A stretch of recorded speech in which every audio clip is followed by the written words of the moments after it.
Alright, so in this unit we're going to be talking about metabolism.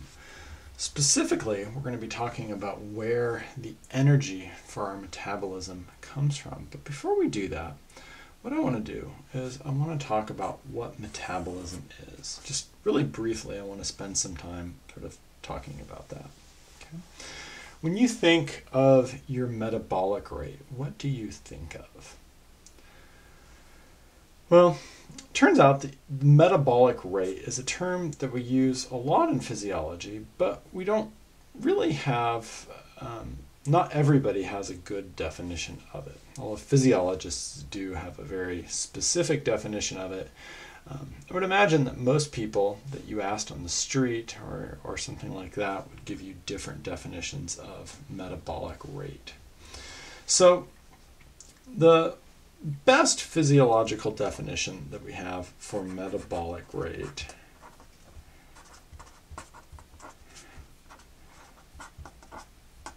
is the sum total of all biochemical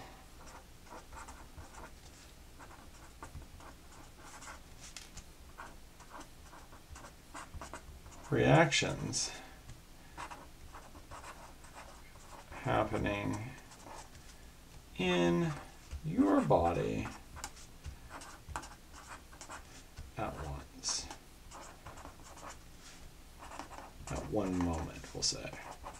So at this moment, your metabolic rate is defined as the sum total of all of the biochemical reactions that are happening in your body. Now, you're probably aware that some of those reactions are making things, and some of them are breaking things down. But if we add all of them together, your metabolic rate would be all of those chemical reactions happening now, at this instant in your body. Right? An hour from now or 2 hours from now, obviously the number isn't going to be the same. Your metabolic rate isn't going to be the same. Right? The problem with this definition, of course, is that it's really, really difficult to measure. All right? There's no magic machine that we can put you in or anything like that that is going to go magically tell me exactly how many biochemical reactions you have happening in your body. Right? There's no way to quantify that. And that's simply because, well, one, because we don't have the technology, and two, because there's just so many trillions of biochemical reactions happening in our body, right? I mean, it truly is a very difficult thing to comprehend.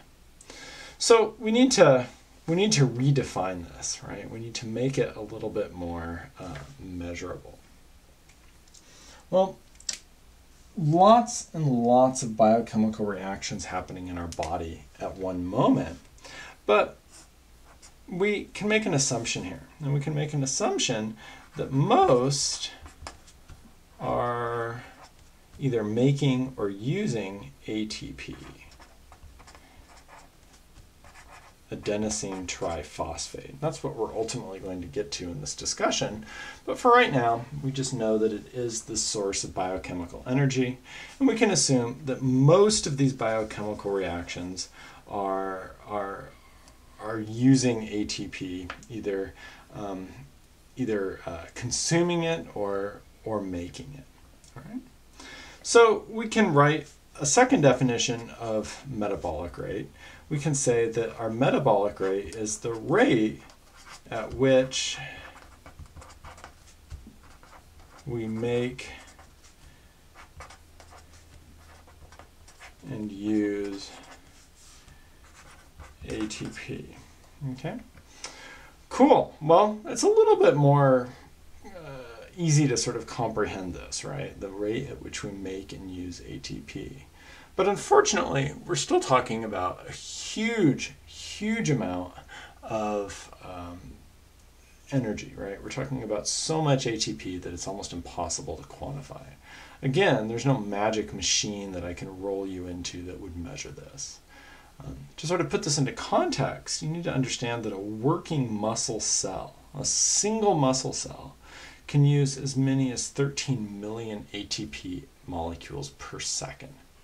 So there's no real way to quantify how many ATP you're using in every cell in your body if a single one is estimated to be using 13 million per second.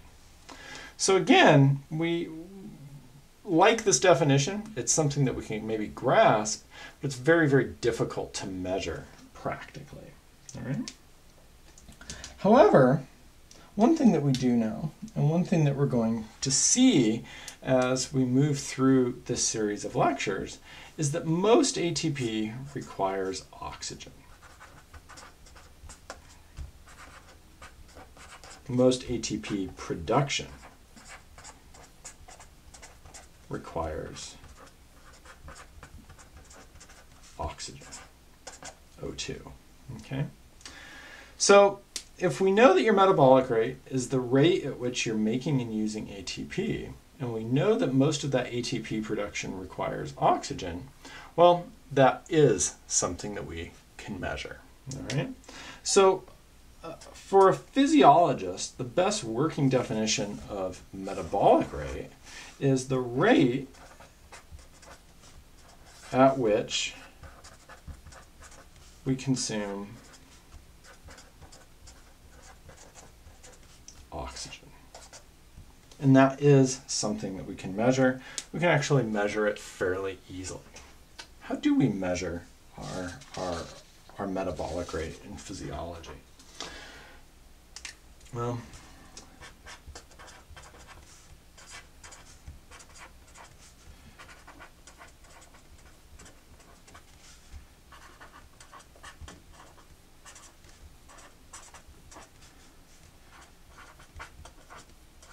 how do we measure metabolic rate? Turns out that it's fairly straightforward. Okay, if I wanted to measure your metabolic rate or your rate of oxygen consumption, depending on how you want to describe it, there's a fairly straightforward way to do this. Right? What I would do is I would put you, well, for a human, I would put you, put a mask on you or something like that, something where I can monitor the air that you're breathing in and the air that you're breathing out. But if we had a smaller animal, let's say we had a mouse, right? We had something like a mouse. Let's go ahead and draw a mouse here. All right, we have this little mousy guy, right, kind of right here. There's our little mouse. If we had a mouse, what we would do is we would put him into something called a metabolic chamber, right? This metabolic chamber would have air flowing into it. So this is our air flowing in, okay? And it would have air flowing out of it as well. So we'd be running air through the sealed metabolic chamber. Okay. Now, presumably, this air is atmospheric gas, right? And the atmospheric gas, the air that you're breathing, is about 20.9% oxygen. Okay? So we know the oxygen content going in. Okay? And presumably, this little mouse is consuming oxygen that is flowing through the chamber. So the air out is going to have 20.9% oxygen minus whatever is consumed. And that gives us some value x, right? And then from there we can consume or calculate how much oxygen the mouse consumed. We can then calculate its metabolic rate. So in physiology, when we talk about metabolic rate, we're talking about volume of oxygen consumed, right? Or the rate of oxygen consumption. The abbreviation that we most often use for metabolic rate in physiology is VO2. All right? I think that the O2 is relatively self-explanatory here, right? This is oxygen. And in physiology, whenever you see this letter V, okay, V is talking about a rate, all right? So specifically, VO2 is talking about the rate of oxygen consumption. And if we have a system like this, if we have a mask on a person or something like that, we can very easily get this value x, and that would allow us to calculate VO2. So the rate of oxygen consumption is what we have. Okay? For mice and for humans, our VO2 exists on a continuum. Okay? Our metabolic rate exists on a continuum. All right? We have kind of an absolute lowest value of the rate that we consume oxygen, or our lowest metabolic rate. And then we have sort of a highest value as well. All right? That lowest value that we can have, our lowest metabolic rate, is called our basal metabolic rate.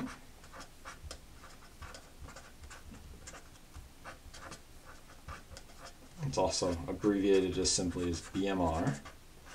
Okay, and we're going to talk about this more in a second. This is simply the minimum amount of energy that you need in order to survive. All right.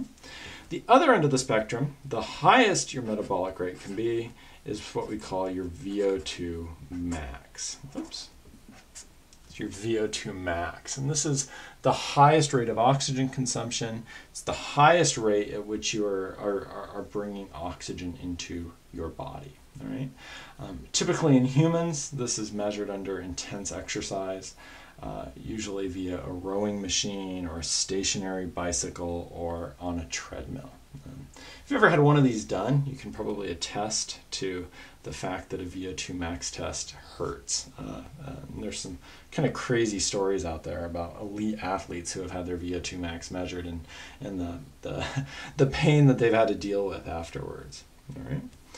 Your basal metabolic rate is the lowest metabolic rate that you can have in order to sustain life. All right. Typically, your basal metabolic rate is best measured right when you wake up in the morning, or even better, when the middle of the night when you're sleeping. And physiologists like to argue about the criteria for basal metabolic rate, but there are a couple of things that do have to sort of be met in order for an animal to truly be at its BMR, at its basal metabolic rate. The first thing is that the animal does have to be inactive. Okay? I don't mean napping on a Saturday afternoon. I mean during your natural inactive phase. All right? For humans, this is in the middle of the night. We are naturally what we call diurnal animals, meaning that we're active during the day. So our inactive phase is during the night. All right? At least that would be ideal for us to reach or measure our true BMR. Okay? Another criteria that has to be met is that you have to be fasted. Turns out that digesting a meal takes a significant amount of energy, and as a result of that, it takes a significant increase in oxygen consumption. And as a result of that, your metabolic rate goes up when you're digesting a meal. So having an empty gut is really, really important when it comes to achieving your basal metabolic rate. Okay?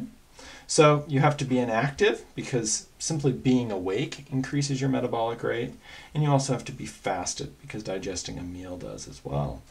The third sort of universal criterion for truly being at your basal metabolic rate is that you have to be thermally neutral.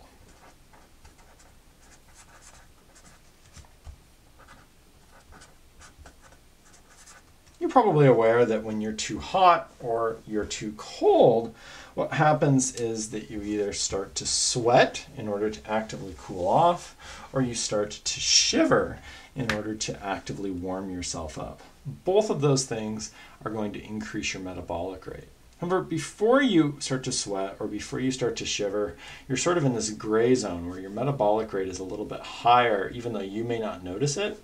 And being thermally neutral means that you are actively not trying to either cool yourself or warm yourself.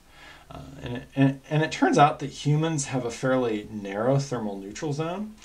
This would be the range of temperatures where you could sit in a room naked and be comfortable. And it turns out that it's a fairly small range of temperatures.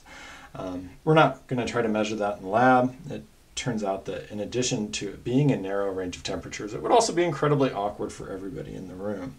So we're just going to go ahead and leave that as it is. But an animal does need to be thermally neutral. So in other words, you're not actively trying to stay awake. You're not digesting a meal. You're not trying to cool or warm yourself. You're simply just kind of existing. And that basal metabolic rate is for all of those just essential processes of life. Anything you do above and beyond that moves you closer to your VO2 max, right? I'm assuming right now that watching this, you're not even anywhere close to your VO2 max. You're somewhere in this area in terms of your metabolic rate. Okay. Now, another thing that physiologists do is we often will, we almost always talk about metabolic rate in VO2, but another thing that we do is we talk about the energy that we need for life. And one of the things that we do when we talk about energy is we talk about calories.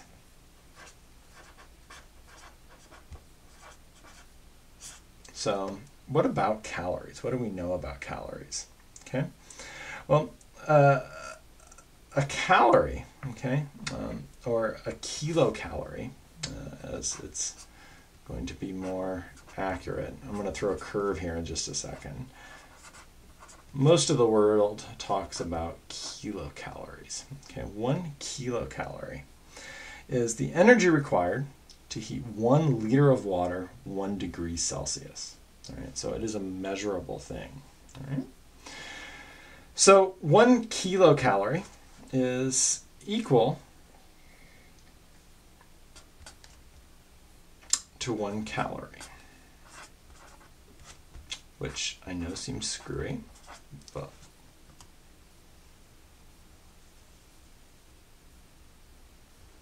let me explain. Okay, here we have calorie with a lowercase c. Here we have a calorie with an uppercase c. If I were to kind of finish this thought,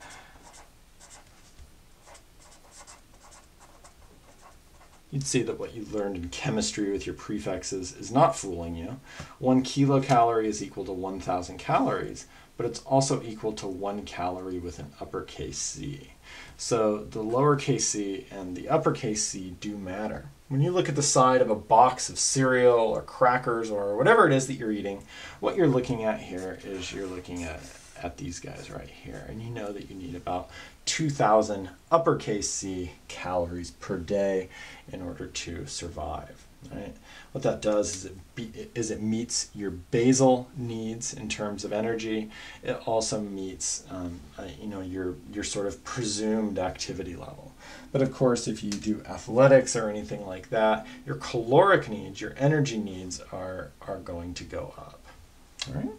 So what we're doing is we're consuming energy. We measure that energy in calories, and we're converting it to adenosine triphosphate so that we can do work. And we know that we're going to need oxygen for some of that adenosine triphosphate to be made, for most of that adenosine triphosphate to be made. So why is adenosine triphosphate so important? Okay, what is it about ATP that makes it so important? Right?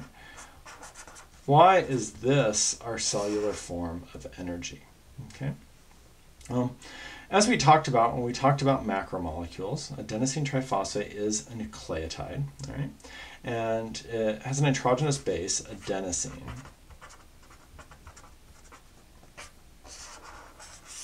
And attached to that adenosine are 3 phosphate groups, right? So we attach to adenosine are 3 phosphates. So we have 1 phosphate, we have 2 phosphates, we have 3 phosphates. So we have adenosine, 1, 2, 3, triphosphate. Each one of these phosphate groups has a negative charge associated with it. And what you probably have learned, okay, in chemistry or maybe just in life, sometimes you hear this as a little bit of folk knowledge, is you hear that opposites attract and like charges repel one another. So even though these phosphate groups are bound together, they all have the same electrical charge. They're all negatively charged. So as a result of that, there's a little bit of tension in these bonds. And when we break those bonds, energy is released as a result of that. All right? Turns out that 1 mole of ATP has about 7 to 12 kilocalories. Okay, has about 7 to 12 kilocalories. It varies, and the reasons for that are a little bit more complicated than I want to go into right now. But let's go ahead and just sort of round this to 10 kilocalories. Okay, if a mole of ATP has 10 kilocalories, how much ATP do you think you use in a day? All right. Well, if you need 2,000 kilocalories in a day to kind of do what you need to do, that's roughly 200 moles of ATP. If you were to look up the molecular mass of ATP and sort of multiply that out, I think that you'd find that you're making and using a huge amount of ATP every single day. So much so that the mass would be noticeable. And I think that that's really impressive. All right? Okay, so we're consuming oxygen to make ATP in order to power the things that we do every single day.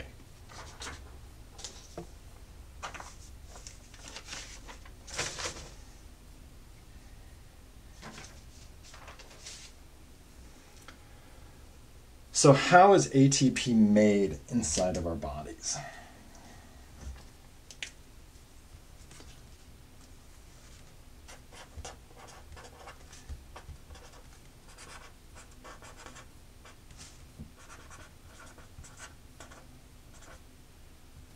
How is ATP made? Turns out that there are 3 basic pathways. What I'm going to do is I am going to go through them really briefly, go through some of the important bullet points.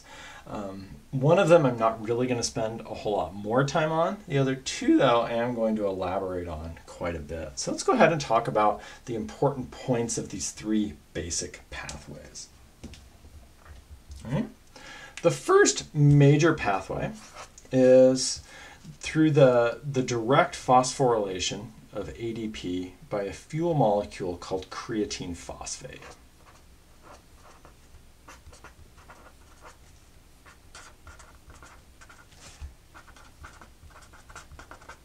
Okay. So creatine phosphate. Okay. Creatine phosphate, or just simply CP, is a molecule that we find naturally in our muscles. All right. The only place that this pathway can take place is in our muscles. We don't really have it anywhere else in our body. All right. So creatine phosphate is found floating around in our muscles. And to really simplify things, perhaps to oversimplify things, what we have is we have a molecule of creatine that we've added a phosphate group to. That's what creatine phosphate is. And typically what we do in this pathway is creatine phosphate and adenosine diphosphate come together. We usually have to have some a source of a proton here as well. And what we do is we simply transfer the phosphate from creatine phosphate to ADP. What this does is it makes ATP plus creatine, which is our waste product here. Okay, so that's how we produce ATP. All right, it's a very, very simple pathway. I don't really want you to know any more detail than this, other than to know that we're just simply transferring a phosphate from one molecule to another molecule, and that gives us that ATP that we're in search of. that ATP can then be used to do work. All right. We do have a waste product. That waste product is creatine. That can either be resynthesized into creatine phosphate, or it can be further metabolized into creatinine and ultimately disposed of in our urine. And we'll talk about how that works a little bit later on when we talk about kidneys this semester. All right? So what do we know about this fuel source? Okay, we do know that it takes only place in the muscles. All right? We also know that we get 1 ATP per creatine phosphate. All right? So it's a very simple kind of stoichiometry that we have here. The other thing that you don't see in this equation is you don't see any oxygen. You don't need oxygen in order, no oxygen. You don't need any oxygen in order to make ATP via this pathway. No oxygen is required. All right? Now, just a moment ago, I suggested to you that if a mole of ATP contains 10 kilocalories and you need 2,000 kilocalories a day, that means that you need 200 moles of ATP. Here, we're talking about a single ATP molecule, an infinitesimal fraction of what you need every single day. Well, it turns out that you don't have that much creatine phosphate in your muscles, and unfortunately, if you produce this much creatine as a waste product, what it would do is it would overload your kidneys, and you would probably go into kidney failure very quickly. So while this is a method of ATP synthesis that we use, it's not a very sustainable method. All right? The primary limiting factor here is the amount of creatine phosphate found in muscle cells. If you were relying only on this as a source of ATP, you would run out of all of your substrate, all of your creatine phosphate, in about 15 seconds.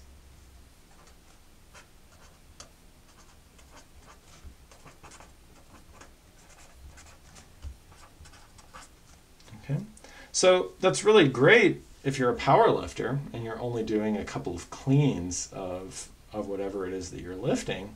But if you want to do anything else, you're not really going to be relying on this as a source of long-term energy. All right? Well, what about our other pathways? Okay, what are some of our other pathways here? Our second pathway is what we call anaerobic glycolysis.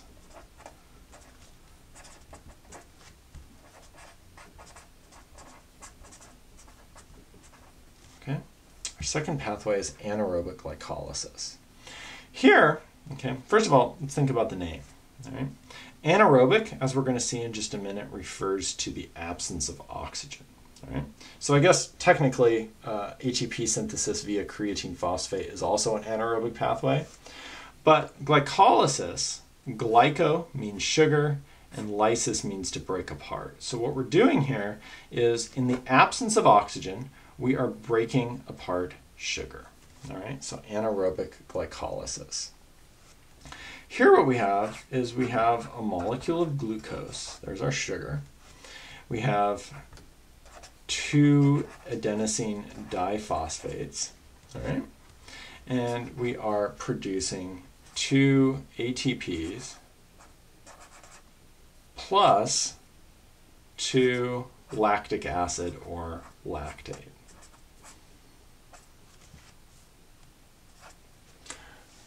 All right, so there's kind of a summary equation that we have here. We are going to elaborate on that in just a couple of minutes, but that's what we have. All right, glucose, 2 ADP, getting converted to 2 ATP plus 2 lactic acid molecules.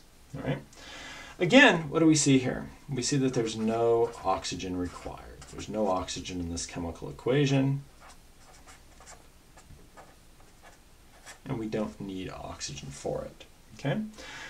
We also see that our ATP yield is twice as good as it was for our first pathway, right? Here, we have a single fuel molecule, and we're producing 2 ATP from that, right? So we see that we're getting 2 ATP per glucose.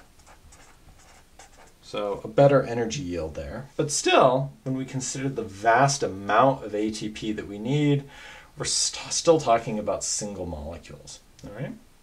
Now, the limiting factor here, of course, is the fact that we would have to carry around a lot of glucose with us to be able to produce a lot of ATP via this pathway.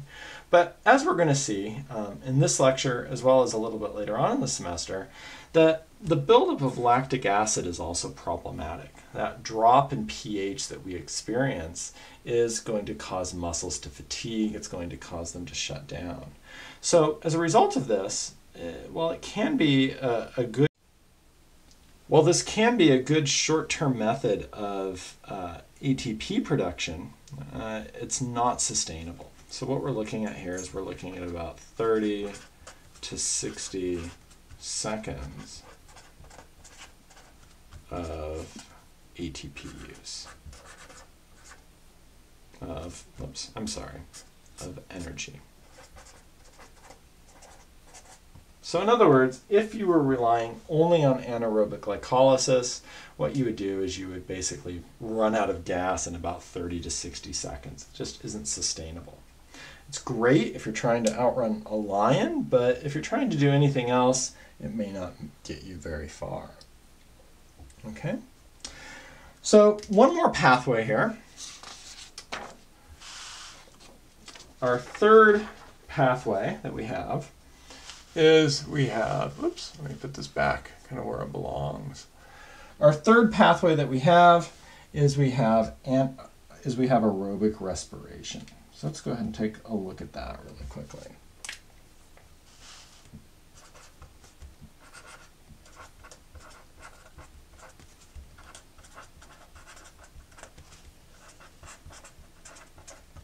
Okay, we have aerobic respiration here.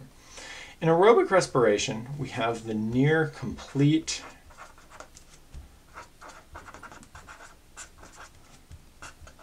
oxidation of, and this is important, multiple fuels. Okay, we have the near complete oxidation of multiple fuels. So we're going to be talking about glucose. We're going to be talking about fats. We're going to be talking about amino acids.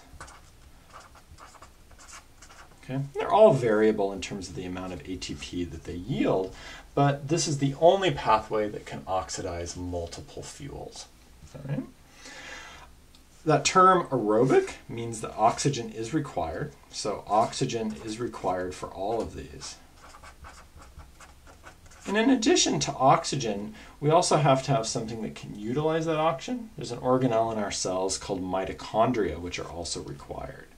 So we're going to add that to our list as well. We have to have mitochondria in our cells in order to utilize this pathway. All right? We are going to follow in detail a molecule of glucose through this pathway. And normally we talk about the ATP yield in terms of glucose, even though we can metabolize other fuels.